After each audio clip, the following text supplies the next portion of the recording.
How to pick the right software bootcamp. 20 questions you should ask when weighing up the options. How to pick the right software bootcamp. 20 questions. Let's dive into it. By Hayley. All right, so you're thinking of doing a software development bootcamp. Perhaps you've done an intro to JavaScript course on Code Academy and can't wait to get building websites. Or maybe you spent the last year or so completing self-led learning and now you want to dive right in and commit to a formal education environment in the hope of landing your first role as a junior developer. What a huge decision to make. Well, now you've got another one. What do you choose to give your time, energy, and equivalent of a deposit on a small house to? If you're buying in Wales or in the North, that is. Okay, the questions are soon. I just didn't know how much fluff was in the intro. You've no doubt scoured the internet, socials, and maybe even Reddit's Learn Programming community to try to find the option that fits best. But here's a tip. Don't be swayed by the opinion of a few or be fooled by the fancy marketing brochure. Do your own research. I love it. I love this so far. Let's go. Ask bootcamps these questions and get the answers you need to make the most informed decision you possibly can. What works for one person won't work for another. And if you're more of a bath person, you're probably not going to want to spend that deposit on a studio with a shower in the kitchen. Bold are questions to ask bootcamps. Italicized are explanations, why, or questions to ask yourself. Got it, okay. Time and tuition. What are the core hours of study tuition each day, and how many hours outside of this am I expected to be studying? Aside from the course provider's expectations, what is typical of the average student? Is part-time more suitable if you intend to stay in your current job for the duration of the course? Is 9 to 6 what you need because of family, hobbies, self-care, and other commitments? Are you wanting to power through a 70 to 80 hour week? And if so, can you physically and mentally sustain that for 3 to 6 months? Yeah, good start. What I'd recommend is like really dig into... So you can't always get an accurate assessment with admissions with this. And this is where I look up reviews, and I would look at just reviews on, Course Report or different review websites or even Reddit. What are people saying? You're going to hear stories like, yeah, the part-time, it was labeled part-time, but I actually ended up spending like 40 to 50 hours just keeping up with everything. And then you want to try to figure out why that is and introduce those stories. Do that research before you talk to admissions to point out the story. Like, what do you think happened with this student, right? Because you get these reviews that don't quite paint the whole picture.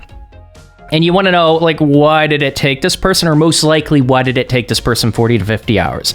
And that admissions might not, like, remember that person, but they might say, like, yeah, here's where, if you're struggling with this, or, it's a common thing for students to struggle in this section, and you might bump up your hours. Like, you want to hear that kind of stuff from admissions. So I think you got to poke and prod a bit. I think way too many people just ask a simple question, how many hours, or they look at the website, and boom. They think they're going to be doing 20 hours a week with part-time, and really it's like 40. So poke and prod with admissions. Get a feel for it. But yep, good question. How many live teaching lessons are provided each week? Do you want to join a program that has a heavy focus on live teaching and the ability to ask questions as you go? Or do you want one live session a week and the rest self-led learning of their curriculum? So to me, this feels pretty obvious, but maybe it isn't. Maybe people, when they join a coding bootcamp, they're expecting a certain amount of live lessons. So I think this is a good question to ask. And just figuring out, like, this is also a really good question here. Or not a question, but like the ability to ask questions as you go, right? And getting a realistic feel like, okay, yeah, they're live lessons, but is there an opportunity at the end or during the lesson for students to ask questions, or realistically, and this is where you got to get a flavor of, or get more detailed reviews, is it a little bit rushed where, the instructor's like just trying to rush through the questions and they just don't have enough time, right? Because these are good questions to ask admissions, but you need to really seek out the real answers with your own research. So keep that in mind. Like, a lot of these are probably going to be very good questions, but you got to ask these questions and find the answers outside of just admissions.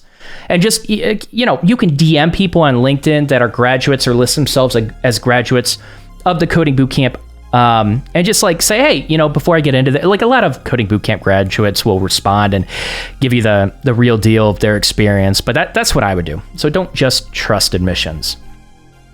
All right, good so far. How many live sessions are not specifically related to coding are provided each week?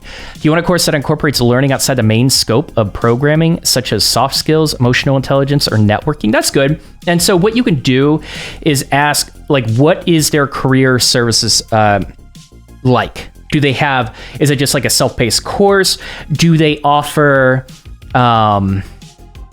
mock interviews, technical mock interviews, where they also look at your soft skills and how you approach the problem, how you speak about the problem? Do they give you that practice and that feedback for you to improve? Like mock interviews, if you can get those with coding bootcamps, that's phenomenal. That's huge. And I think you should aim for something like that, especially if you're going to up the price of the coding bootcamp. So ask about their career services section. Ask if it's like a self-paced course or is it like a live talk course where you can ask questions.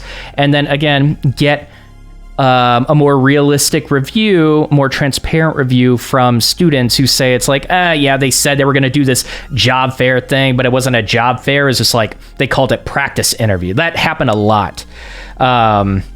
Where coding bootcamps would promise, like, we're going to put you in front of employers. We got all of these connections. And so, yeah, we have this event. A lot of times that event would just be canceled because they couldn't get enough employers willing to hire new graduates from coding bootcamps. But also, like, and then they'll just call it like practice interviews where they're there, but usually they're just hiring the TAs because the TAs often go through the program the second time. TAs know the material a lot better, and it's really just an interview for TAs, but you get interview practice, which used to be like a job fair, but it turned into interview practice for the new students. So be careful with that. And again, you got to seek out different reviews to get a feel for that. Pretty good so far. But yeah, like try to get feedback. Like if they have mock interviews, especially if it's like a coding challenge, anything like that, ask what else they look for besides technical deficits in that mock interview, right? What kind of feedback do they give?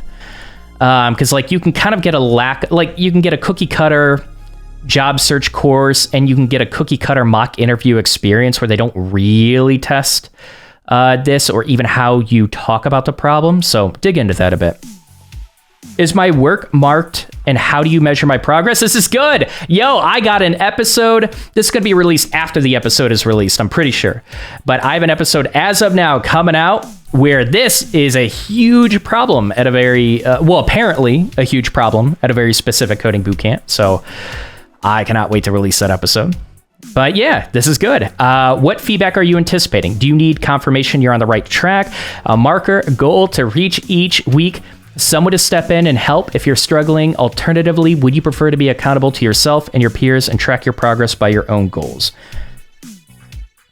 So a lot of, it's a little bit harder to get an in-depth assessment by a real person with a self-paced program that's mainly online. And, you're essentially paying a lot less money and you're saving a lot more money, I should say, to not get that experience. But especially if you have instructors, if you have TAs, if you have a mentor, you can talk like this is a really good question, by the way, because a lot of people, when they go into coding boot camps, they kind of just coast through. A lot of coding boot camps are just pulling people in. They're just pulling people in and they're just making a lot of money. They're not properly assessing students. And so students are falling behind. And they might give an option to like, oh yeah, we'll let you fall back maybe for, a slightly discounted price or sometimes free, but still that delays the person's progress. And usually they had a set amount of time to make this coding bootcamp work. And it's just a mess, right? So often students aren't properly checked for their current stage of growth as a software engineer. And you're going to get quality coding bootcamps that will have, and I know a lot of people hate this and it's really nerve-wracking, but it's good. But they have these rigid assessments where they won't allow you to go to the next section if you are not ready, right? Yes, it could be a sign. If you get a good chunk of students that aren't ready and get held back, maybe that's a sign that they improperly assess people initially. And that could be a yellow flag a bit for the process of each of those coding boot camps. But, it 1 or 2 or 3 students, in a cohort of like 12, 15, 20 people, it's not terrible. And it isn't necessarily a horrible sign of a bad process of a coding boot camp. But sometimes, life comes up. Students don't really commit as much as they were initially expecting to commit. And you need that assessment to properly stop people in their tracks and say, okay, you might need to repeat this section. You might need to really spend some time this weekend to catch up on this. And this should be at least a weekly assessment, but then kind of you get quarterly or halfway big assessments before you go into the next big section. That's what you should be asking. How do they properly stop me, or how do they properly assess, or how do they properly make sure that I do not fall behind? What are the exact assessments and what are the exact steps? Talk about an experience, with a really difficult experience where you really tried with a student. What was every single step that you took to try to get that student caught up? That's good to dig into. That's another good question. Let's see, what else? What steps, help, and support are in place to help me when I'm truly stuck? How do you assess support? When is that support available? If you're well and truly stuck and can't find the answer solution, how do you get it? So that's a good question. Resourcefulness is a skill. And people are on a spectrum with that skill. And that's a skill you want to build up as a software engineer. That's a skill you want to build up with any profession that you're doing, but very much so as a software engineer. And so if you are at a stage where you need to build up that resourcefulness a little bit more, you need to know that going in, right? And that's why you should, before you jump into a coding bootcamp, test the waters with a self-taught path for a little bit. I usually recommend up to 3 months, or at least 3 months, with the self-taught path, just to get a feel for where you keep getting stuck. What tutorials are really beneficial for you? What kind of videos? Do you like videos? Do you like books? Have you built a process to be able to reinforce the concepts that you're learning, right? You're going to start, you basically choose a coding bootcamp based on the holes in your habits, the holes in your technical knowledge, and also your goals of where you're trying to go, specifically within software engineering. So it's hard to assess yourself initially of how much support you need and what kind of support. But a good question to ask is what's kind of your philosophy when students get stuck? Do you let them work it out for 20 minutes, 2 hours? Does it depend on the section? What influences that variable time? Can I talk to TAs? Are instructors not really that accessible realistically? Is it really just TAs? Okay, well, what kind of knowledge do your TAs know? How many TAs do you have for whatever the cohort size is that I'm going into?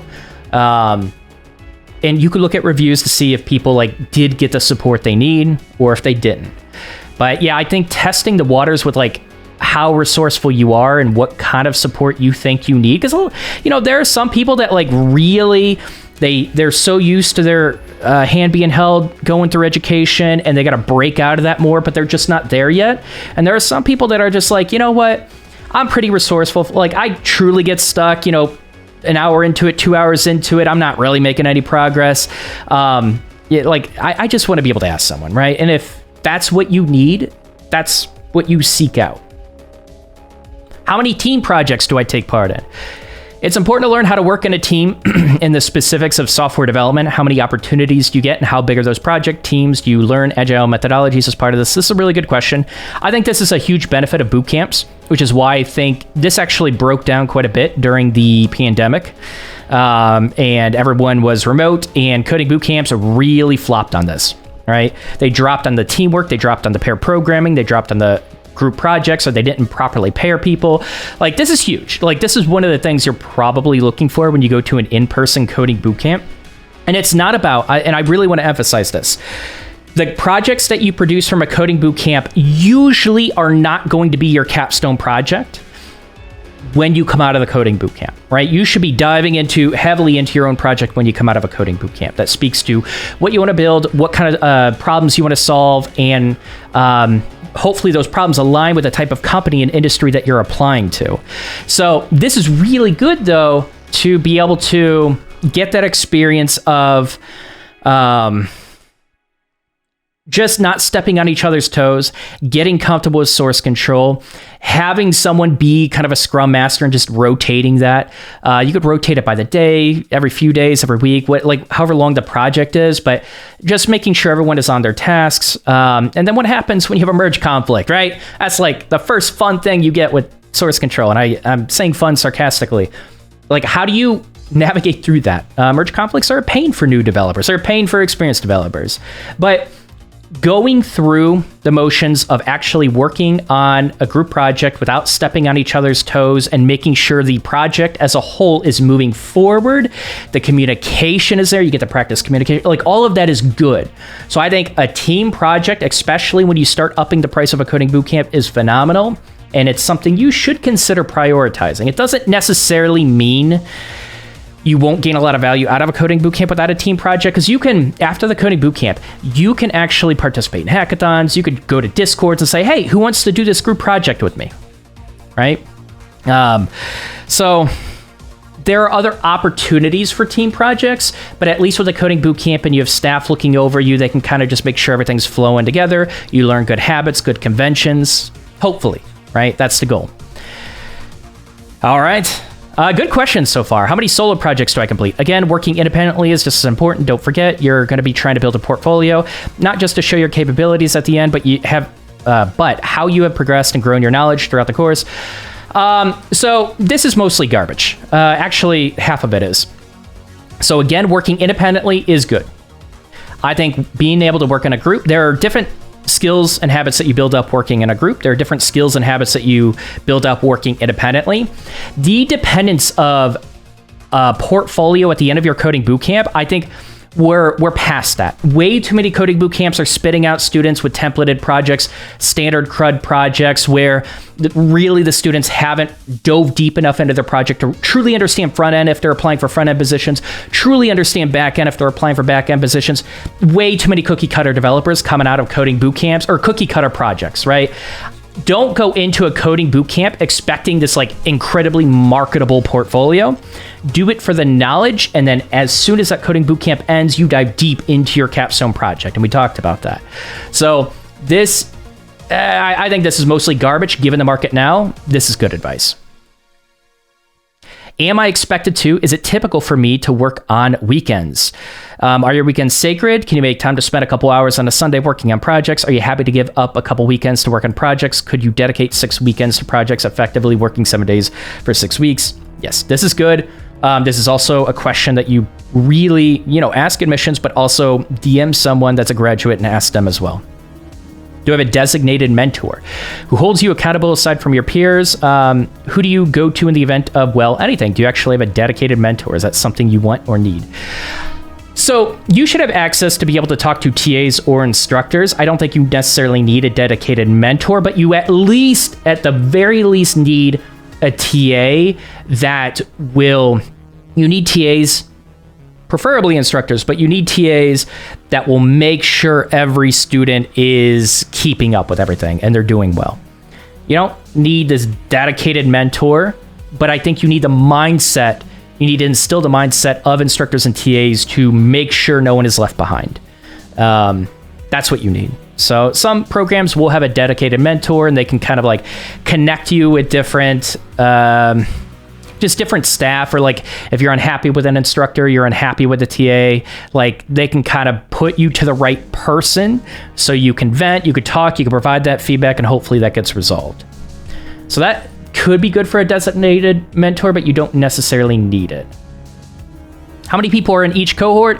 This is a good question. Coupled with the answers to some of the questions above, this should tell you how easy it will be to access support, or how many people you will be learning alongside. Did you thrive in a class of 33 in score? Did you excel in the lessons that had a lower student uptake? So ideally, the ideal ratio, and this almost feels like an illusion or just a false expectation that you shouldn't even have at this point. The ideal ratio used to be 1 teacher to 12 students with like 1 or 2 TAs, right? That was a really good ratio that a lot of coding boot camps held a long time ago.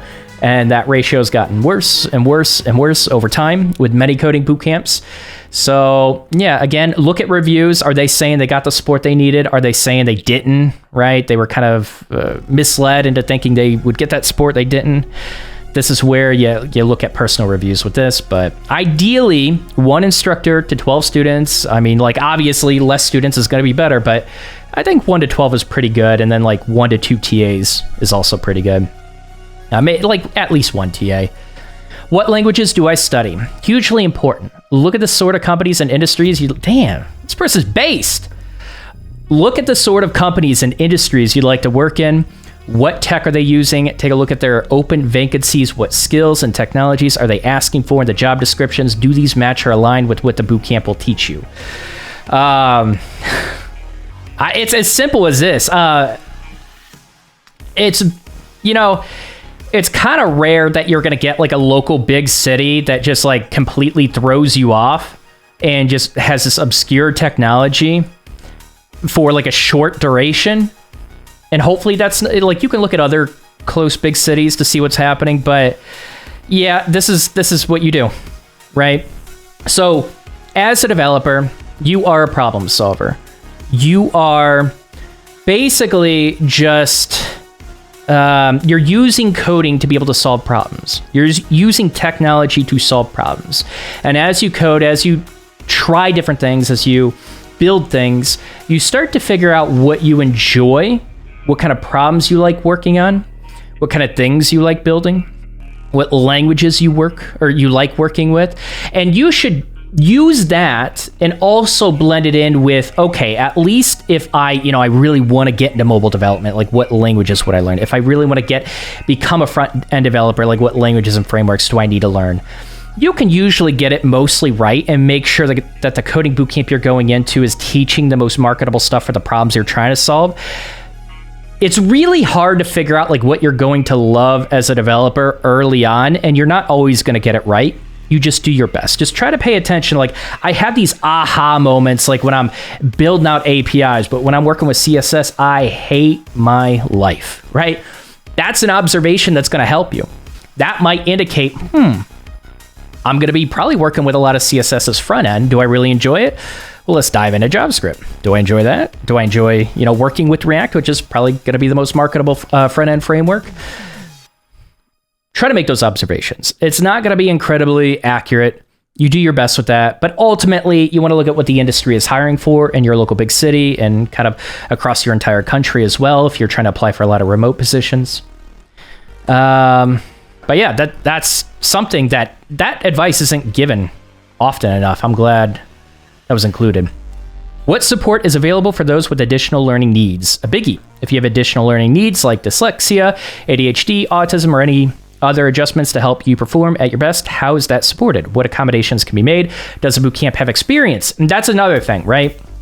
Some coding bootcamps might overpromise, but does the coding bootcamp have experience helping people with disabilities? And can they give you an example of adjustments they have made? Yes, examples. Ask for examples. Perfect. And or support that has been provided to students in the past. And this is where you can kind of get reviews like, I have autism, I have dyslexia, or I have ADHD, right? And this is how it influenced my learning, and this is how the coding bootcamp helped me through it, or this is how the coding bootcamp like really did not help me in this area, and I truly struggled, right? So finding relatable reviews is something you want to try to do, but yes, examples. Have the admissions give you examples. Pretty good so far.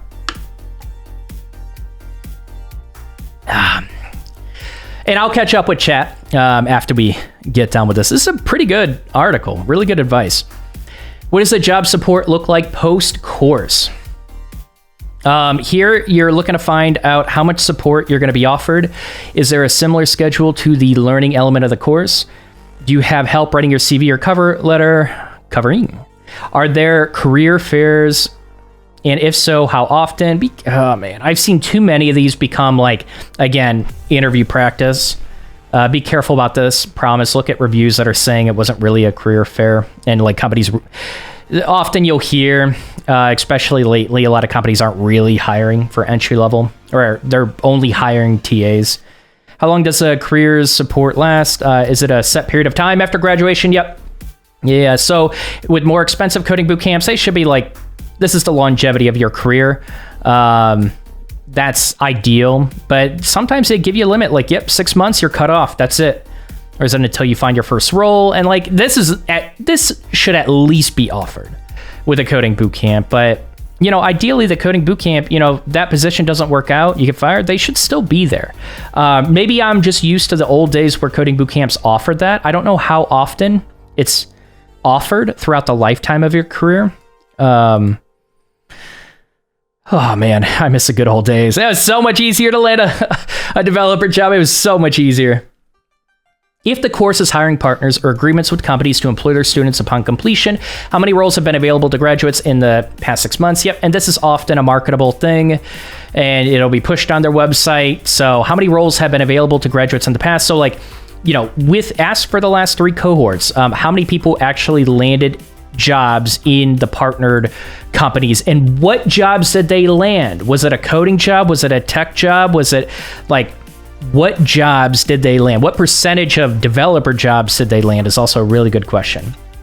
Full disclosure, I asked a version of this question towards the end of my course and I couldn't get an answer. Even after rephrasing and asked for an arbitrary figure, there's plenty of talk about the state of junior hiring at the moment. If a selling point of a particular bootcamp is the amount of companies they work with to find their graduates jobs, how many have been available recently? Good word there. You're trying to find out what opportunities will be available to you and the rest of your cohort upon course completion. Out of these available roles, what has been the average salary? Say a bootcamp cost $10K. How are you finding or funding that? Do you need to be earning a particular salary to afford repayments? So especially if you're signing any sort of like repayment contract, any sort of ISA, read the contract. These contracts can actually make the education more accessible. I don't like people treat ISAs like they're the boogeyman. They make education accessible.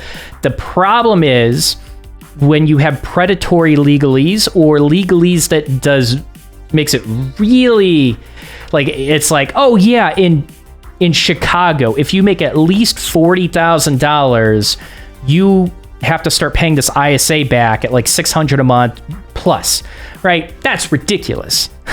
So you have to understand the city in which you're mainly going to be applying to jobs in, and just understand the contract, read the legalese. And I need to stress this more often. Hire an attorney to just go over like the questionable parts of a contract.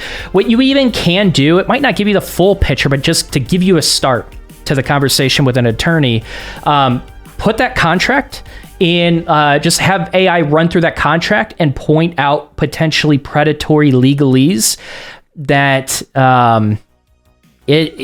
things you should be worried about, things you should bring up to an attorney to help explain it to you, right? And if you're going to be paying, especially like over $10,000 for a coding bootcamp, and you are signing a contract where you don't fully understand it, why the hell aren't you paying for a single consultation with an attorney? Like, you're about to pay a lot of money, get into a contract you don't understand, and you won't even pay for an attorney? Like, that to me you're just playing with fire. Hire an attorney if you don't understand the contract. That's where these types of repayment schedules or repayment contracts and ISAs get people, and that's why they get a bad reputation. You want to look out for some of the predatory legalese, and if you're not, you don't really have a good understanding of it, hire an attorney. You have dependents or other financial commitments and need a specific amount as a minimum in order to maintain those. If the average salary upon graduation is $22K, $25K, $30K, or even higher, which of those baselines do you need to hit in order to pay your bills? There's often short-term sacrifice for long-term gain. There's also council tax and food shopping.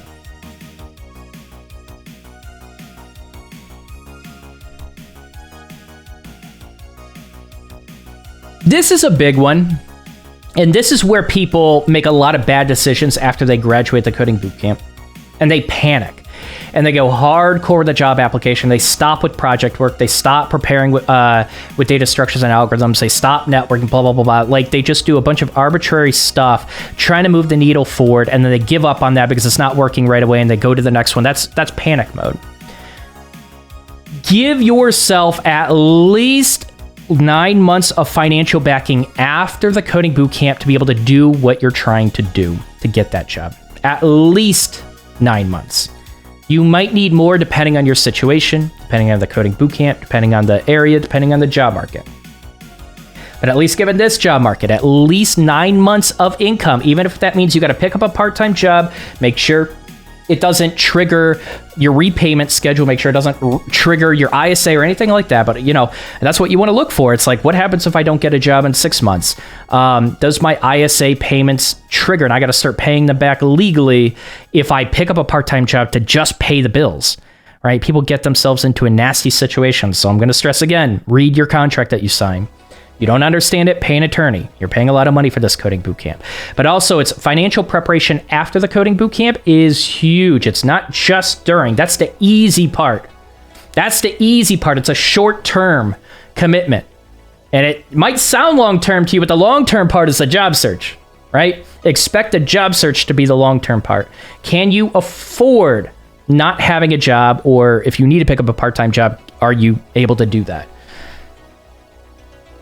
In the past 6 or 12 months, what percentage of grads have been hired into junior roles?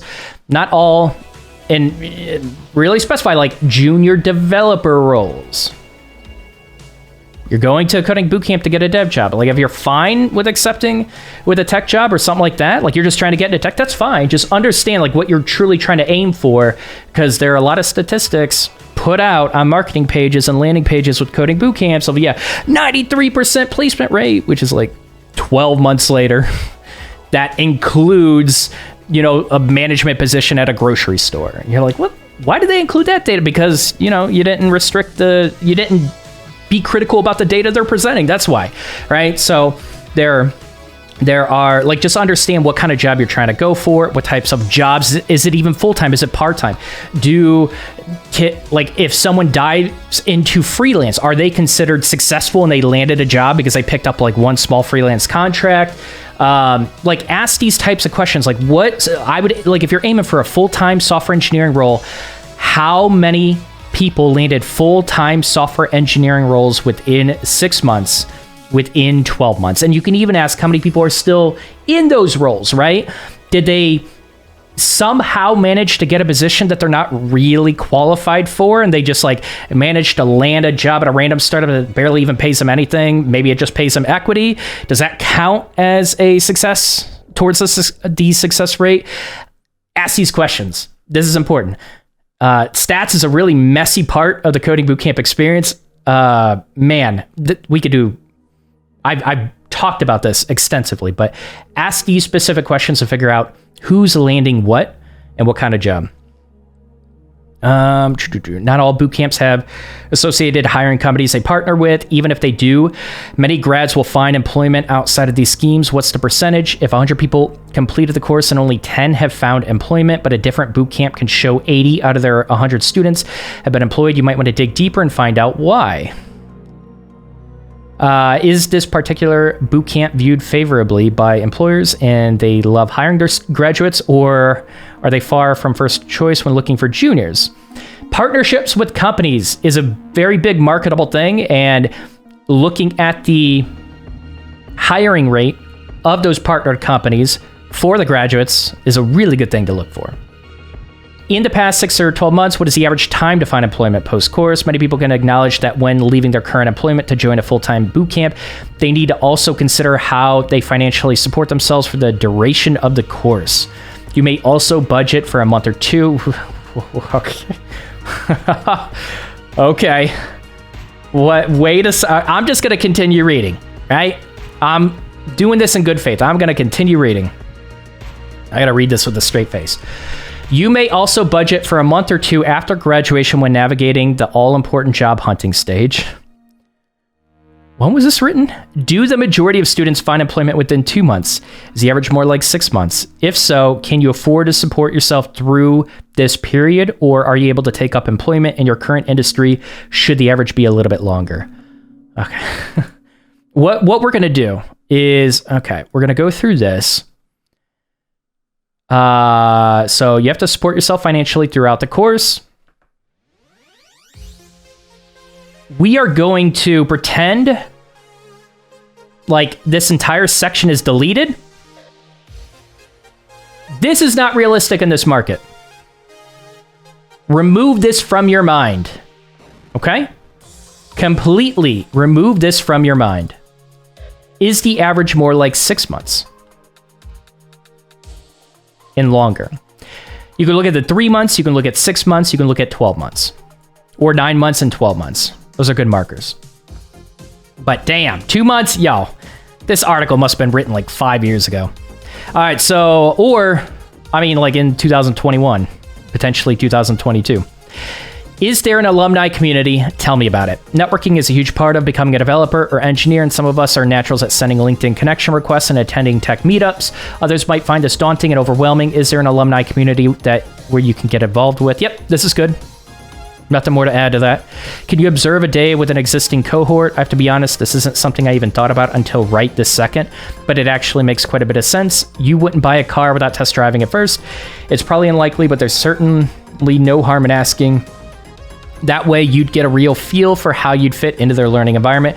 This is actually a thing that you can ask for, and it's pretty common. Do this. This is actually a really good idea.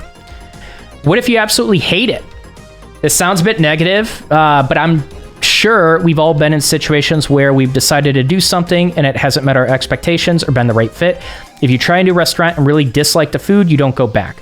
If you order some expensive shoes online and they're a bit too big, you'd return them. The same principle stands here. If you finally make your decision and enroll in a bootcamp, you're probably very certain that this is the path for you. Hopefully, a lot of people aren't even sure yet, but because coding bootcamps are like, yeah, we'll refund you 100%.